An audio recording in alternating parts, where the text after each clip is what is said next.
अस्सलाम वालेकुम। yasinanalysis.com के प्लेटफॉर्म पर आप तमाम लोगों को खुशामदीद। मैं आप तमाम लोगों का शुक्रगुजार हूँ कि आप लोग yasinanalysis.com पर आते हैं, सुनते हैं और सराहते हैं, और जो भी मार्केट के हवाले से जो इम्पोर्टेंट इवेंट्स होते हैं वो आपके साथ शेयर किए जाते हैं। आज 3 मार्च हो गई, इस महीने का तीसरा दिन है और इस साल का तीसरा महीना चल रहा है। और पिछले 15-20 दिनों से जो हमारे सामने सबसे मुश्किल तरीन मरहला चल रहा है, ख़ास तौर पे यूक्रेन वॉर के हवाले से, वो एक संगीन सूरत हाल इख्तियार करती चली जा रही है। कल हमारे पास बहुत सारी रिपोर्टें आई कि तकरीबन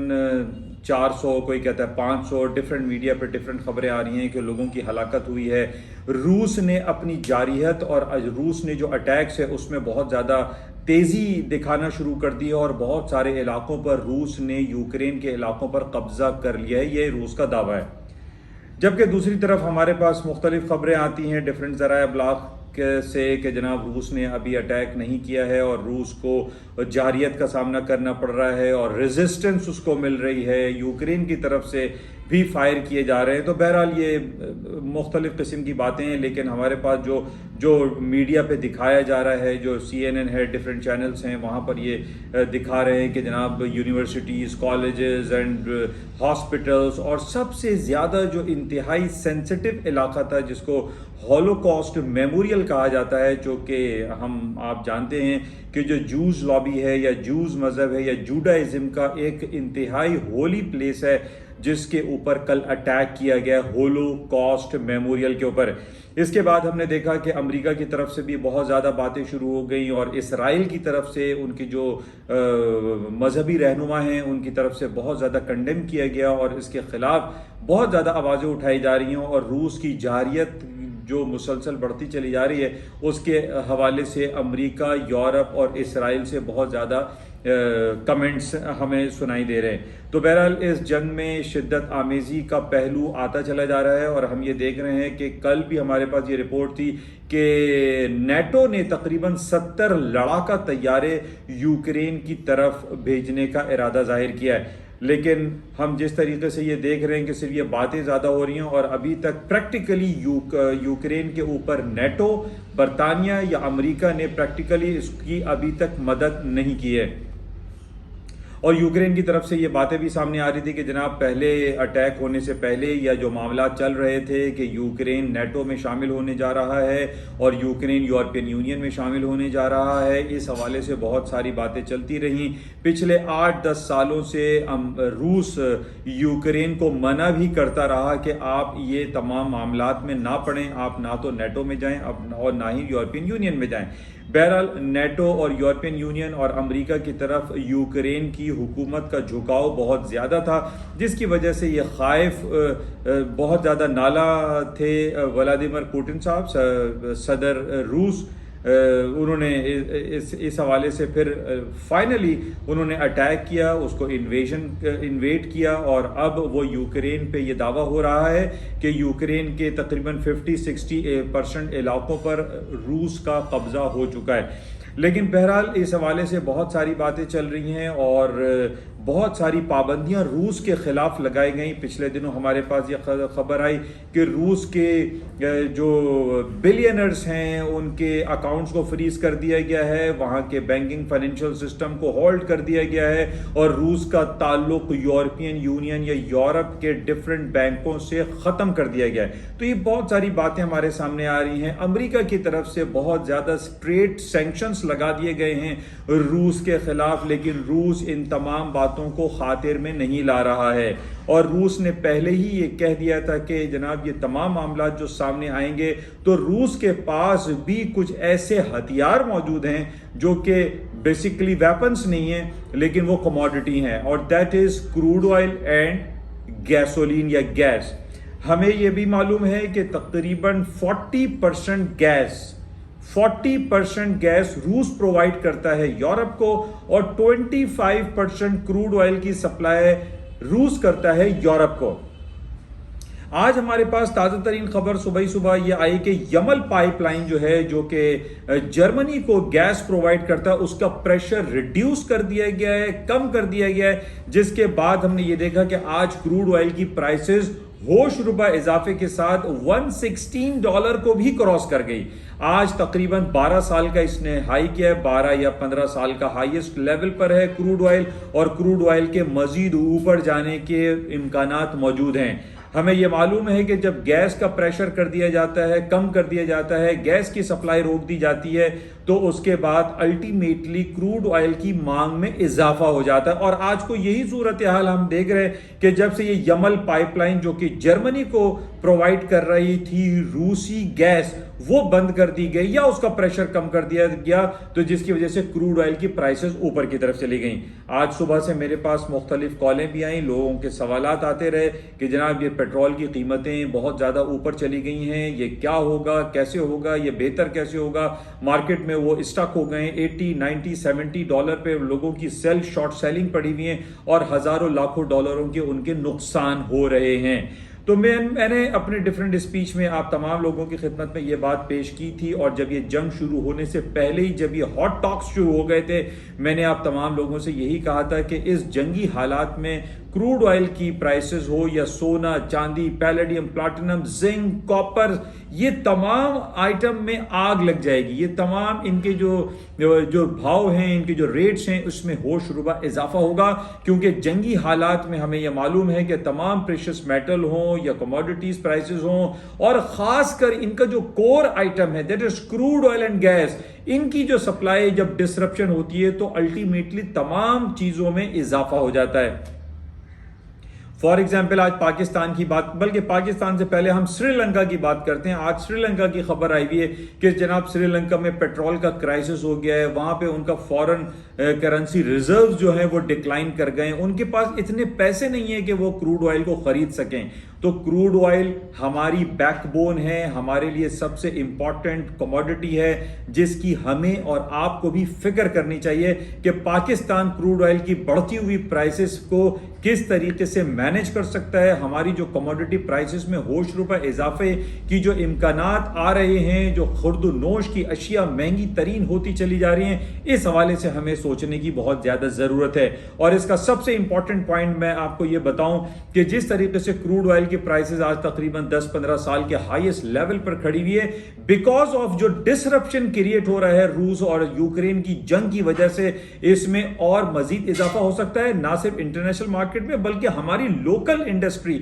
हमारी लोकल मार्केट में भी क्रूड ऑयल की प्राइसेस में शदीद इजाफा मुमकिन है। बहरहाल ठीक है, इमरान खान साहब ने इस दफा $10 रिड्यूस किया है because of this political uncertainty के बेसिस पे, लेकिन क्रूड ऑयल की प्राइसेस को आप ज्यादा तवील अरसे तक कंट्रोल नहीं कर सकते, रोक नहीं सकते, मैनेज नहीं कर सकते, और अल्टीमेटली यही होगा कि जनाब क्रूड ऑयल की प्राइसेस जब ऊपर की तरफ जाएगी, जब हमारा बैलेंस ऑफ पेमेंट डिस्टर्ब होगा, हमारा ट्रेड डेफिसिट जो है वो जब बढ़ेगा, तो अल्टीमेटली हमारे क्रूड ऑयल की प्राइसेस की पेमेंट करने के लिए हमें डॉलर्स की जरूरत पड़ती है, और डॉलर्स को खरीदने के लिए जब हम मार्केट में जाते हैं तो डॉलर्स को भी पर लग जाते हैं, और डॉलर्स की कीमतों में होश रुबा इजाफा अभी भी मुमकिन है। 170 रुपीस का $1 चल रहा है, जबकि जो हालात व वाक़यात वो बता रहे हैं कि 180-185 तक भी डॉलर की कीमतें जा सकती हैं। वो तमाम अवामिल, वो तमाम पॉइंट जो आपके सामने हैं, वो आपके सामने है कि जनाब ये रूस और यूक्रेन की जंग की वजह से पेट्रोल की कीमतों में जब इजाफा होता है तो अल्टीमेटली डॉलर की कीमतों में भी इजाफा हो जाता है। बहरहाल इसको कंट्रोल किया हुआ है, प्रेशर है, उसकी बेसिस पे ये रुके हुए हैं। लेकिन बहरहाल ये जो हालात चल रहे हैं काफ़ी नेगेटिव हैं। उन तमाम लोगों के लिए मेरी ये सलाह है जो शॉर्ट सेलिंग में बैठे हुए हैं, चाहे वो ऑयल हो, गैस हो, या क्रूड ऑयल की प्राइसेस हो, या आपकी ये gold and silver, palladium, zinc, sulphate, ये तमाम आइटम है, या कॉपर है, उनमें आप शॉर्ट सेलिंग में अगर बैठे हुए हैं तो आप फिक्र करें और कोशिश करें कि अपनी पोजीशन को लिक्विड करें, किसी सर्टेन स्टॉप पर आप लगा के रखें। अदरवाइज मार्केट का कोई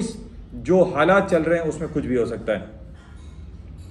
अच्छा, इसके साथ आज जैसे कि ये जो जंगी कैफियत होती हैं, तो इनमें मैंने आपसे पहले भी ये जिक्र किया था कि कोई डेटा, कोई रिपोर्ट, कोई अर्निंग रिपोर्ट वो काम नहीं करती। आज बहुत सारी रिपोर्टें हैं, महीने का पहली तारीखें चल रही हैं और इसमें हमारे पास बहुत सारी रिपोर्ट्स आती हैं, लेकिन इन रिपोर्ट्स के आने के बावजूद हम ये देख रहे हैं कि कोई खातिर खा कोई फ़ायदा नहीं हो रहा है। कल हमारे पास टेस्टिमनी थी, मिस्टर जर्मी पाल साहब ने टेस्टिफाई किया गया और उन्होंने इंटरेस्ट रेट को बढ़ाने के हवाले से जो बहुत सारे लोग इंतज़ार में बैठे हुए थे कि जनाब इंटरेस्ट रेट बढ़ाने की इंडिकेशन मिल जाएगी, लेकिन ऐसी कोई ख़ास इंडिकेशन नहीं मिली, जिसकी वजह से हमने ये देखा कि एक तो जंगी सूरत हाल की बेसिस पे सोने और तेल की कीमतों में इजाफा हो रहा है और इस पॉइंट पे कि जनाब उनकी तरफ से कोई ऐसे कमेंट्स हमें दिखाई नहीं दिए कि इंटरेस्ट रेट जल्द बढ़ाया जाएगा, जिसकी वजह से आज हम देख रहे हैं कि सोने की कीमतों में भी इजाफा हो रहा है और तमाम करेंसी आइटम यानी स्टर्लिंग, ब्रिटिश पाउंड और यूरो की जो मार्केटें हैं इनमें भी इजाफा देखा जा रहा है, बिकॉज के इंटरेस्ट रेट बढ़ाने की कहीं से कोई इंडिकेशन हमें दिखाई नहीं दी। अच्छा, इसके साथ जब हम ये जंगी हालात का जायजा लेते हैं तो हम ये देखते हैं कि आजकल जो क्रिप्टो करेंसी के हवाले से बहुत सारी बातें हो रही हैं और उसकी वजह यह है कि पूरी दुनिया जब कट ऑफ करता चला जा रहा है कि यूक्रेन के बेसिस पे रूस के मामलात को कट ऑफ किया जा रहा है, तो लोग क्रिप्टोस करेंसी की तरफ, ईथरम की तरफ, बिटकॉइन की तरफ ज्यादा जाते हुए दिखाई दे रहे हैं। जैसे कि हमें यह मालूम है कि यह डिसेंट्रलाइज करेंसी है और डिसेंट्रलाइज करेंसी का मकसद यह है कि कहीं कोई सेंट्रल बैंक किसी भी कंट्री का उसके अंदर इन्वॉल्व नहीं होता, जिसकी वजह से आज हम ये देख रहे हैं कि क्रिप्टो करेंसी है, ईथरम, ये तमाम आइटम में तेजी दिखाई दे रही है।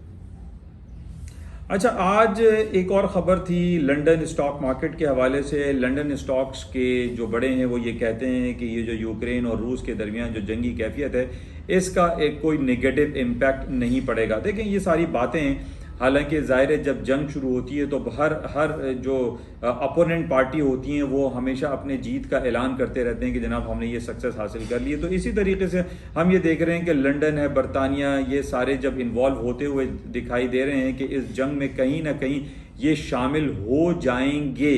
तो बहरहाल अल्लाह करे ना शामिल हों, लेकिन जो हालात हैं, जो बयानात आ रहे हैं यूक्रेन के सदर की तरफ से और रशियन प्रेसिडेंट व्लादिमीर पुतिन की तरफ से, इसमें शिद्दत आमेजी दिखाई दे रही है और इसका मुंह बोलता सबूत हमारे सामने क्रूड ऑयल की होशरुबा इजाफा है। क्रूड ऑयल की प्राइस $116 हो गई हैं, $1940 तक तकरीबन सोने की कीमतें चल रही हैं और इसमें मजीद इजाफा मुमकिन है बिकॉज ऑफ के इंटरेस्ट रेट बढ़ाने की भी कहीं से कोई बात हमें दिखाई नहीं दी है। अच्छा, इसके साथ ही आज हमारे पास जो डिफरेंट रिपोर्ट्स आएंगी वो सबसे इंपॉर्टेंट तो टेस्टिमनी का दूसरा दिन होगा, मिस्टर जर्मी पावल का दूसरा दिन होगा। आज टेस्टिफाई किया जाएगा और उनसे पिछले 6 महीने की रिपोर्ट तलब की जाएगी और पूछा जाएगा कि उन्होंने जो डिफरेंट पॉलिसीज अडॉप्ट की तो वो क्यों की। इसके साथ ही वो शाम रात 8 बजे पाकिस्तानी वक्त के मुताबिक शुरू होगा और इसमें मार्केट में उतार चढ़ाव होता है। लेकिन फिर मैं आपसे दोबारा ये बात कहूंगा कि चूंकि जंगी कैफियत चल रही है और CNN पे 24 आवर्स यूक्रेन और कीव और खरकीव के इलाकों को दिखाया जा रहा है और तबाहाली दिखाई जा रही है,